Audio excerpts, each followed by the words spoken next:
Bom, boa noite a todos, sejam muito bem-vindos. E é uma alegria imensa quando nós somos beneficiados com um convite desses. Eu digo que nós somos beneficiados porque os expositores espíritas são os primeiros que se beneficiam com as suas exposições.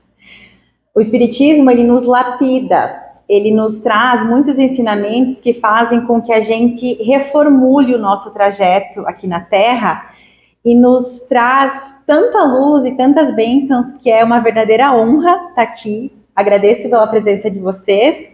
E eu até comentei que eu escrevi antes de vir. Agradeço a recepção e a acolhida nesse centro que eu já sou fã. Eu nem tinha vindo e eu já sabia que eu ia virar fã. Do fundo do coração, muito obrigada. Eu gostei bastante de estar aqui e está sendo uma alegria imensa. Eu sou uma expositora espírita há pouco tempo e dessa forma não são todos os temas que eu me sinto apta e confortável para falar. Então, desde que eu me tornei expositora, a escolha dos assuntos das minhas exposições é sempre um momento bastante especial para mim.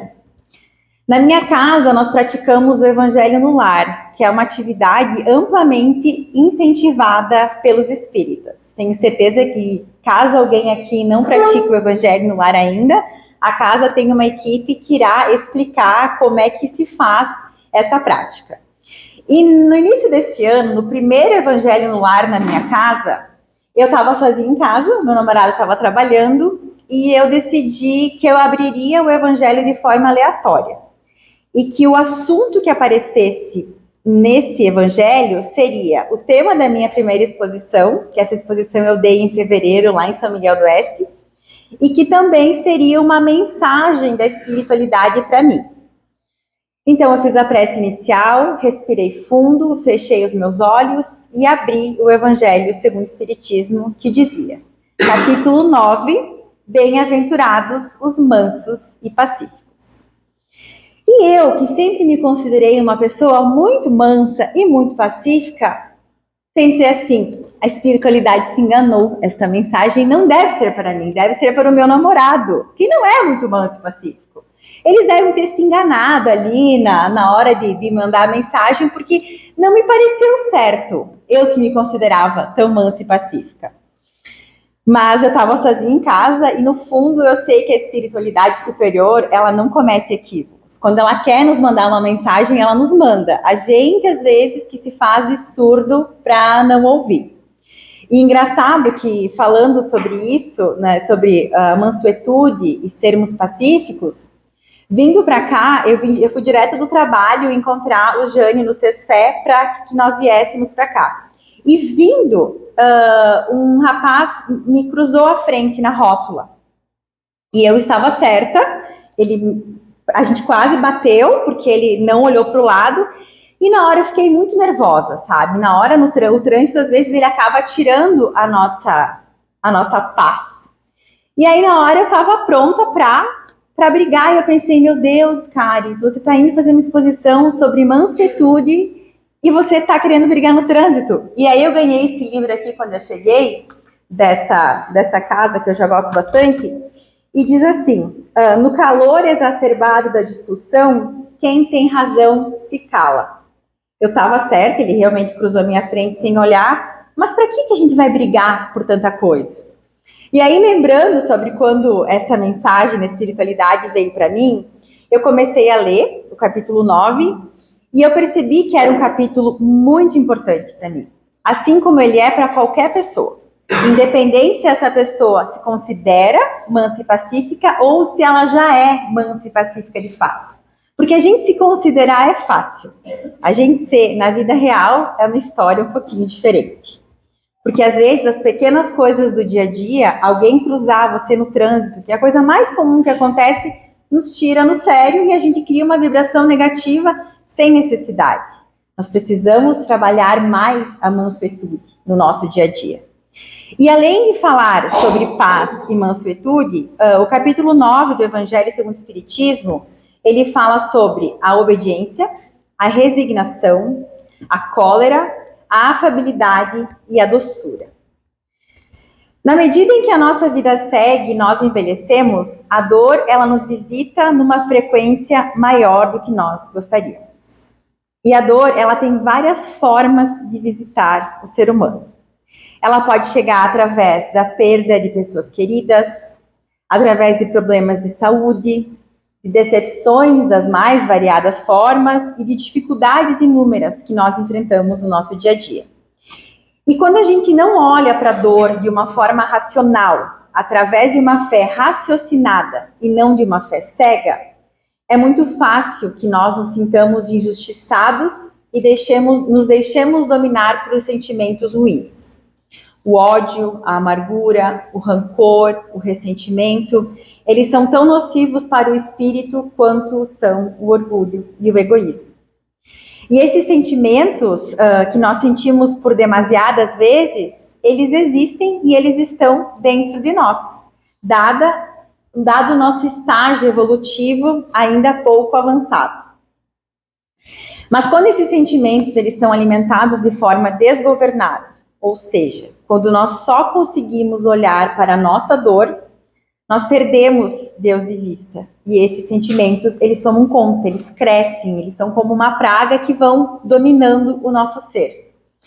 O amparo que nós recebemos das esferas celestiais, ele é contínuo. E nós nem sequer temos ideia de quantos recursos são movidos pelos espíritos bons em nosso benefício. No entanto, a gente precisa fazer a nossa parte e deixar que as bênçãos de Deus possam chegar até nós. Viver é um constante exercício de aperfeiçoamento e nós temos que cultivar a afabilidade e a doçura em todo o caminho, independente das tristezas que o nosso caminho possa nos trazer.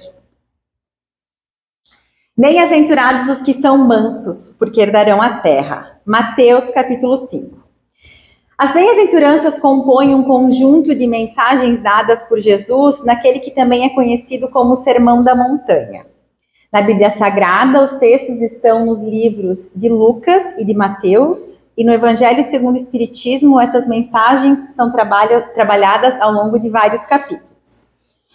Jesus reuniu seus seguidores ao pé do Monte das Beatitudes, próximo ao Mar da Galileia, e proferiu um discurso que aparentemente era cheio de paradoxos, que mostrava que a felicidade estava em locais onde o homem não a estava procurando.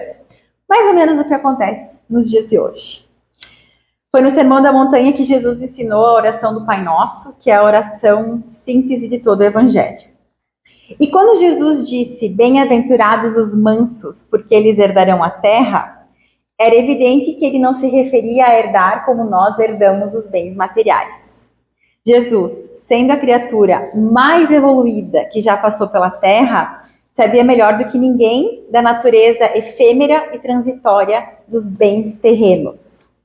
Jesus já sabia, é claro, que a terra passaria um dia pela sua regeneração, pela sua transição, e que seriam os ensinamentos dele o veículo que conduziria a humanidade rumo a essa nova condição. Mas não serão todos os que terão o privilégio de viver em uma terra regenerada, onde o bem é predominante.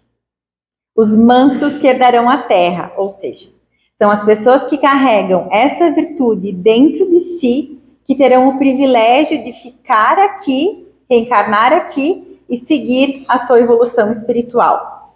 Não porque ser manso é a coisa mais importante do mundo, mas porque a mansuetude é a porta de entrada para as virtudes que serão necessárias para o homem que viverá no planeta que nós chamamos de mundo de regeneração. Os mansos, eles são afáveis e dóceis. Então, vamos falar um pouco sobre isso. O texto nos traz que a benevolência para com os nossos semelhantes, fruto do amor ao próximo, produz afabilidade e doçura. A benevolência, ela precisa da afabilidade e da doçura para poder se manifestar. E no dicionário, se nós colocarmos a palavra afabilidade, você encontra como sinônimo a palavra benevolência.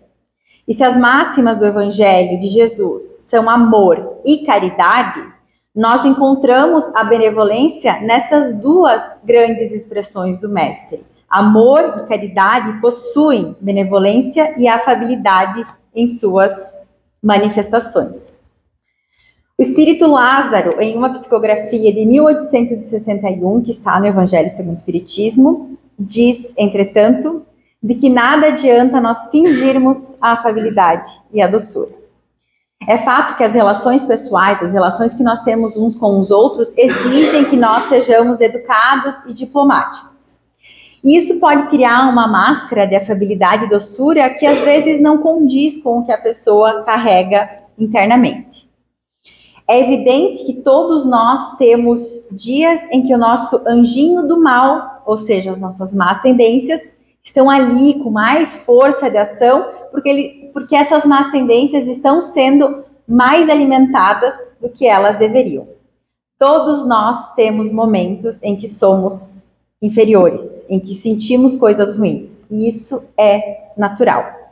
Mas a gente precisa se esforçar e combater esse anjinho do mal, essas más tendências, e não ficar culpando os obsessores. Ah, foi o meu obsessor, porque não é assim, né? E a gente tem que lembrar que Deus conhece o nosso coração. Nós até podemos enganar as pessoas que convivem com a gente, mas a gente não consegue enganar a Deus. Não basta que os lábios emanem leite e mel, diz o Evangelho. Leite e mel são elementos muito utilizados no Antigo Testamento de forma figurada, para designar uma recompensa, um prêmio, alguma coisa boa. E a metáfora aqui significa que não basta, então, que a gente apenas fale coisas boas, fale coisas doces. A afabilidade e a doçura, elas precisam vir do nosso coração. E não ser apenas uma convenção social, porque a etiqueta nos exige isso. A gente tem que pensar em Jesus, em tudo que Jesus passou. Jesus foi traído, humilhado, perseguido, torturado, morto, e mesmo assim Jesus cultivou a afabilidade e a doçura durante toda a sua existência. Eu sei que Jesus ainda é um exemplo impraticável para todos nós, a gente não pode se comparar, mas com disciplina nós vamos desenvolvendo as virtudes que nos faltam e nos aproximam de Jesus.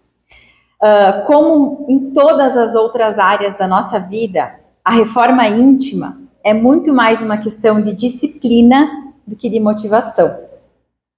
A motivação de sermos benevolentes, ela vem muito fácil quando nós estamos com as pessoas de quem gostamos, ou as pessoas de quem precisamos, ou as pessoas que pensam como pensamos e têm os mesmos objetivos. É fácil a gente ser legal, amoroso, manso com as pessoas que sempre concordam com a gente e as pessoas que amamos.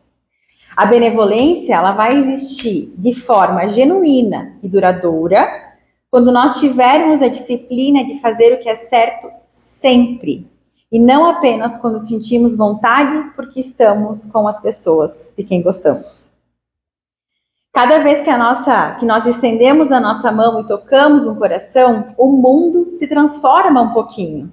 E é desse pouquinho em pouquinho que nós chegaremos a esse mundo melhor. Bem-aventurados os pacíficos, porque serão chamados de filhos de Deus. Mateus, capítulo 5. Pacíficos não são apenas as pessoas que não brigam. Muito diferente disso. Porque muitas pessoas não brigam, mas instigam a violência nas outras pessoas. Pacíficos são as pessoas que promovem e viabilizam a paz. Jesus, ele era o príncipe da paz. E a paz, o que é a paz? A paz indica a condição de harmonia do ser consigo mesmo, com Deus e com tudo aquilo que o rodeia. Isso é a paz. Essa harmonia no entorno, na sua integralidade, não apenas paz, apenas com alguns. E quando Jesus pregava o perdão, a bondade, a caridade, o amor, Jesus queria nos incentivar a conviver em paz, conviver bem uns com os outros. Me permitam ler um trecho de uma revista eletrônica espírita sobre essa bem-aventurança. Entre todas as bem-aventuranças, esta ressoa como a mais ativa, que nos convida a sair da indiferença para nos tornarmos construtores de concórdia, a começar por nós mesmos e ao nosso redor, mobilizando a inteligência, o coração e os braços. Ela exige o compromisso de cuidar dos outros, de sanar feridas e traumas pessoais e sociais causados pelo egoísmo que divide, de investir todos os esforços nessa direção. Tal como Jesus, Filho de Deus, que cumpriu sua missão quando deu a vida na cruz para unir novamente os homens ao Pai e para trazer a fraternidade de volta à Terra. Por isso, qualquer um que seja construtor da paz se assemelha a Jesus e é reconhecido como ele é um Filho de Deus. Então a paz, ela exige de nós corações e olhos novos para amar e ver cada pessoa, cada um como um candidato à fraternidade universal. Cada pessoa é uma parte do todo, cada pessoa é amada por Deus. E Deus não ama mais os bons do que ele ama os ruins. E se nem Deus faz essa acepção de pessoas, quando foi que nós nos perdemos nesse caminho evolutivo e começamos a nos sentir no direito de fazer? Inclusive, a acepção de pessoas é uma prática condenada em todo o Evangelho de Jesus, mas apesar de ser condenado, é um erro que a gente se perde com muita frequência. E nós podemos questionar, devemos promover a paz então com todas as pessoas, até mesmo com os vizinhos briguentos, com colegas de trabalho que tentam impedir o nosso crescimento profissional, com as pessoas que nos prejudicam, com militantes de um partido diferente, que é tão atual essa discussão, ou com um time de futebol adversário, com pessoas de uma religião diferente da nossa, ou de uma nacionalidade diferente? E é claro que todo mundo já sabe a resposta. Sim, todo mundo é nosso irmão e nossa irmã. Eu e tu somos uma coisa só. Eu não posso te machucar sem me ferir. Nós podemos até nos considerar melhores do que os outros, mas nós não somos. E só o fato de nós nos considerarmos já indica que nós temos uma natureza ainda bastante carente de desenvolvimento. A paz, ela começa exatamente aqui, no nosso entorno íntimo. Ela começa no relacionamento que nós soubermos estabelecer com cada um das pessoas que nos rodeiam, independente do que ela acredita, do que ela faz ou do que ela crê. O mundo muda se mudarmos nós. A paz do mundo começa em mim.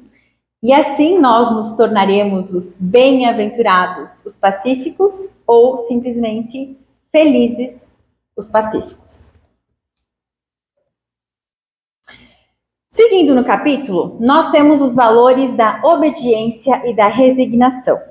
E essas duas virtudes, elas são muito confundidas com negação do nosso sentimento e indeferimento da nossa vontade.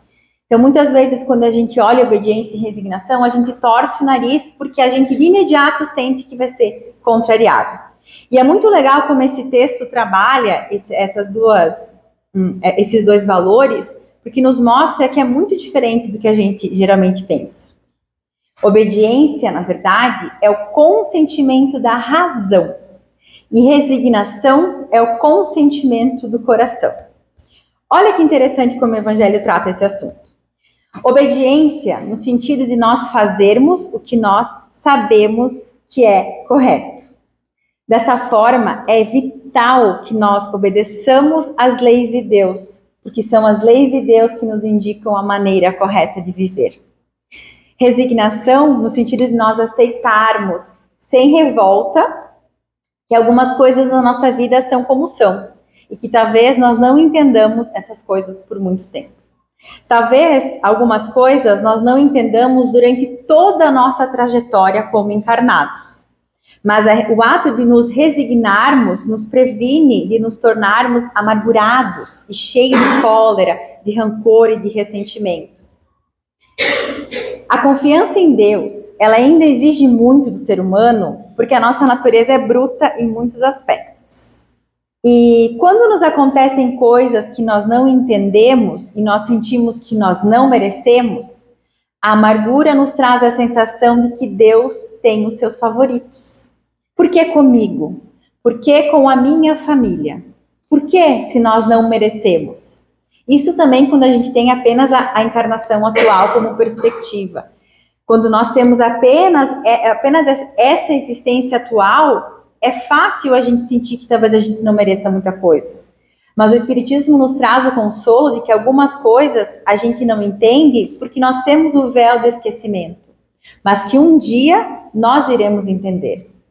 E o estreitamento do nosso relacionamento com Deus, através da espiritualidade, quando nós trazemos a espiritualidade para as nossas vidas, como nós estamos fazendo agora, e aqui eu não estou falando de religião, toda religião é maravilhosa se ela te aproxima de Deus, nós percebemos então que Deus, ele ama todos da mesma forma.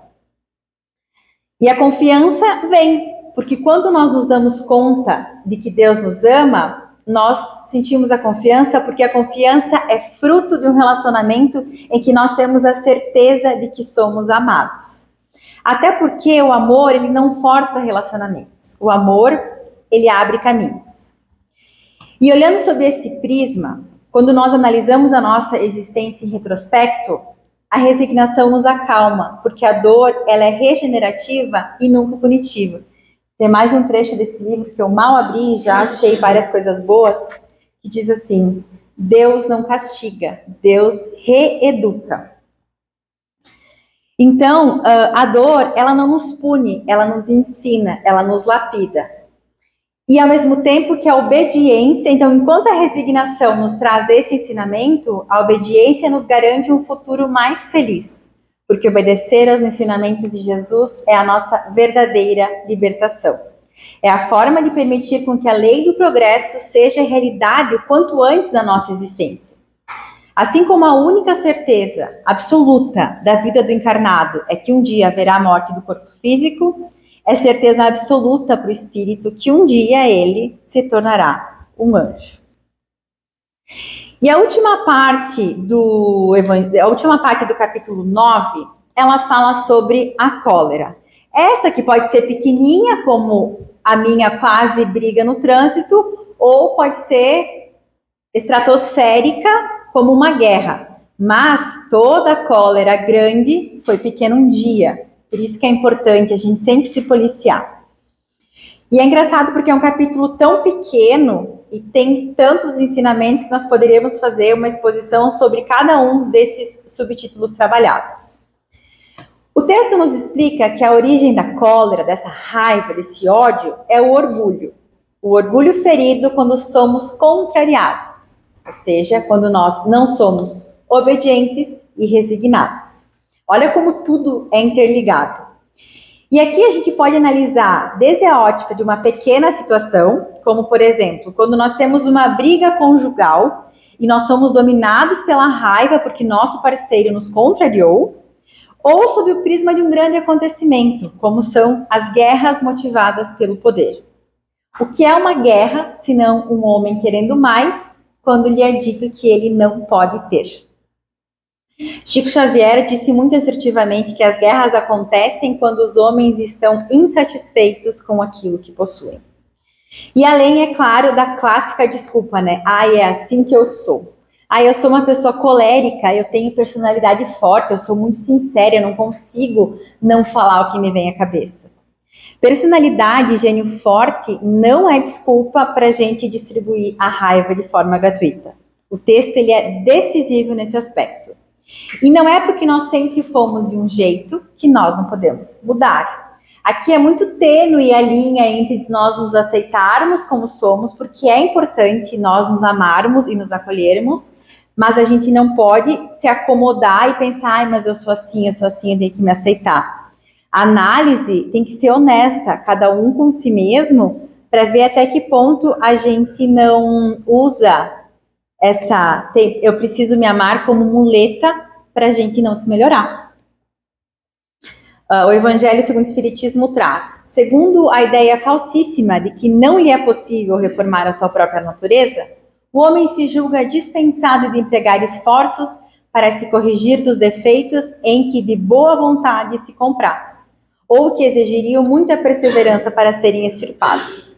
É assim, por exemplo, que o indivíduo, propenso a encolerizar-se, quase sempre se desculpa com o seu temperamento. Em vez de se confessar culpado, lança a culpa ao seu organismo, acusando a Deus dessa forma de suas próprias faltas. Deus me fez assim. Quem nunca ouviu uma frase? Quantas vezes a gente fala, ai, Deus me fez assim? Deus não tem nada a ver com isso. O Haroldo Dutra Dias, ele fala no livro Despertar que a espiritualidade superior, ela não desce para errar com a criatura humana. Quando nós erramos e cometemos o mal, nós temos que tirar Deus dessa equação. Ele não faz parte disso. O corpo não dá cólera a um espírito que não já o tenha. Desse modo que não dá nenhum outro vício para um espírito que já não, para quem isso já não existe. O que isso quer dizer? Que tudo que existe de bom e de ruim na gente é inerente ao nosso espírito, a gente já veio com isso. E é por isso que nós afirmamos, nós espíritas, que ninguém regride, nós apenas estacionamos na escala evolutiva, mas não iremos regredir, nós podemos adquirir novos débitos e estacionar nessa encarnação. Mas Deus, ele é tão maravilhoso, ele é tão camarada, ele nos ajuda tanto, que a lei do progresso nos garante esse benefício. Então, se tudo já existe na gente, o que nós temos que fazer? Nós temos que combater as nossas más tendências, combater esses defeitos que nós temos, por isso o autoconhecimento ele é tão importante. Conhece-te a ti mesmo. Nós precisamos nos conhecer para a gente saber o que a gente precisa combater.